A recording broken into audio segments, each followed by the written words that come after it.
Hello. Hi, how's it going? It is going wonderful. Thank you so much for speaking to me. This whole season, all these shows that you have are just so enjoyable and lovely. So thank you so much for speaking with me. One of the things, kind of going with DC really quickly, is that Monique is not in season two. We learned that whatever happened happened, but she is kind of in ish for the first season in terms of the party. And so you kind of also bring up the fact of the rumors of divorce that was dispelled. Why have that inclusion kind of if she's not on the show? Yes, that's a great question. So we started filming Love and Marriage DC new season 6 weeks prior to Monique deciding to focus on her family. So we were following the reality of the couples reacting to what was happening in the news. And the formula in which I set with all my shows is you have to follow what's real and what's going on around you. And that is what happened in the first couple of weeks of us filming. So in the first episode only, we dive right into it because that's what was happening when we started filming the first week. So we wanted to make sure that we let the world know how the cast reacted to it. And I think once you see that, you're going to understand more about their dynamics with her. But look, the beauty of Monique is the fact that she is still a part of the Love and Marriage DC family. And whenever she wants to come back, we will be waiting with open arms. Okay. Now there's been kind of some things that was going on about you recently, and so I was wondering, do you feel that there's any misconceptions that people may have About me? about you? Oh, listen, I am not different than any other public figure that is out there. I am someone who, of course, gets things said about me that aren't true. But the beauty of me, honestly, Dana, is the fact that I choose to focus on the work, and I choose to focus on my cast. And that's the reason why you don't see me talk a lot about anything besides my work, because that's the main focus. And when you are in a position that I am, of course, there's tons of detractors.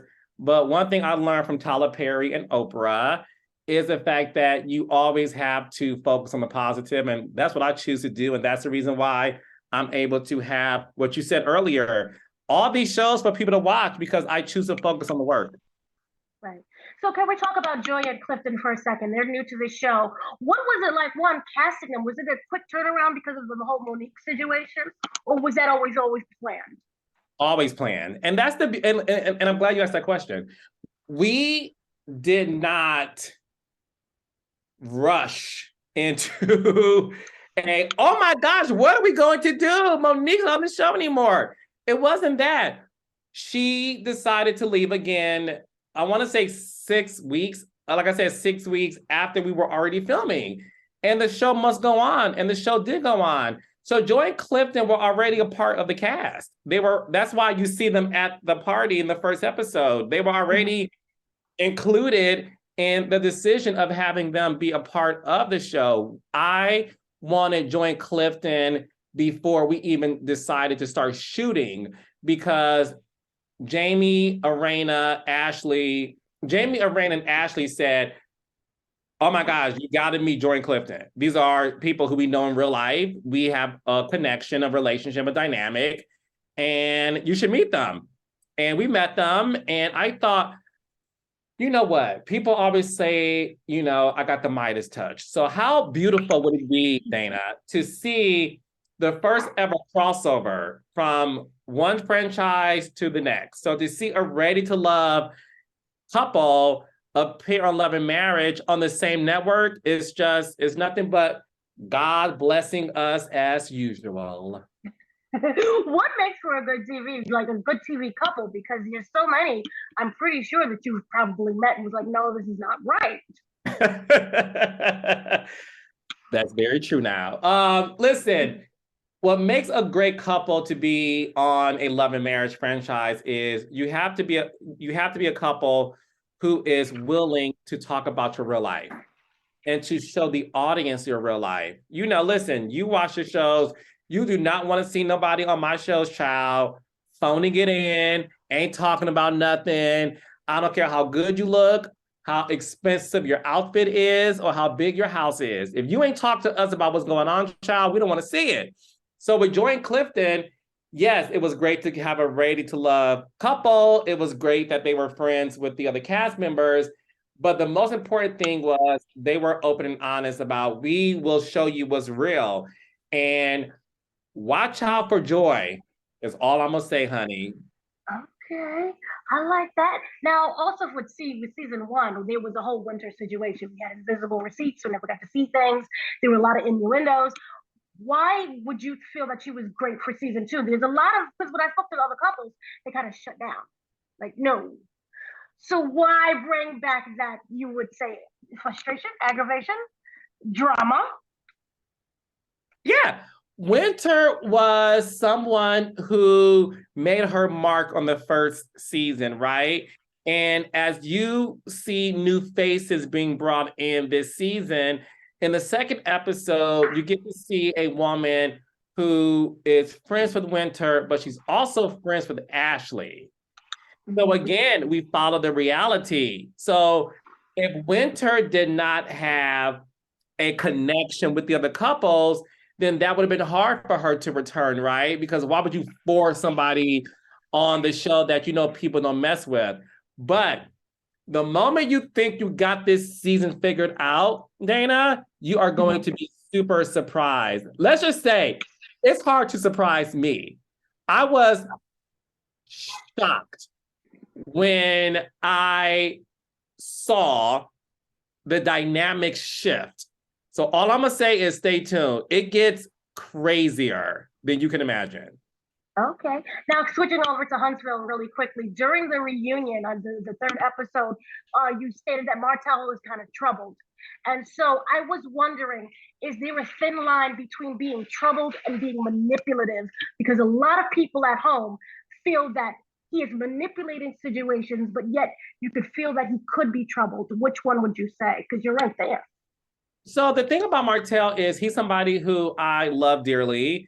And just like any other cast member that I work with, I see things in them that the audience may not see because I get to spend more time with them, right? So with Martell, he is someone who obviously, if you ask anybody who has gone through a divorce, is going through a divorce, it's the toughest thing for someone to deal with, right? And it's hurtful and it's emotional. And because Martell is a heterosexual Black man from the South, typically you're not taught to show your emotion. So when you see part 3 of the Love and Marriage Huntsville reunion this Saturday, you're gonna see me have an honest conversation with him about, let the world see the emotion that you're hiding. I know you're hurting. It's not easy to divorce this woman who you met as your soulmate, and to know that you have to watch her every day live life without you. That's not something you just say, oh, whatever. It's deep. And my hope is that more men can watch what Martell is going through and allow themselves to be emotional, because divorce is not easy. Right. And will we ever see Shereé Whitfield as a cast member? Stay tuned. Oh, okay, stay tuned. Oh, well, lastly, thank you so much for putting breast cancer awareness into the spotlight of the show. Thank you for sharing that, because that experience, many Black people, especially not going to hospital when it's time to.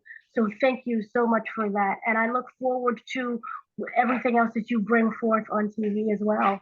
No, thank you, Dana. And before I let you go, I appreciate that. What you'll see in part 3 of the reunion is I share personal stories about how breast cancer affected my family, and I get emotional about it. And I give all the praise to Kimmy for telling that story. And you're right, it has touched so many people, especially in the Black community, so much so Kimmy posted, I think, a couple of weeks ago, how a woman was trying to get a mammogram appointment.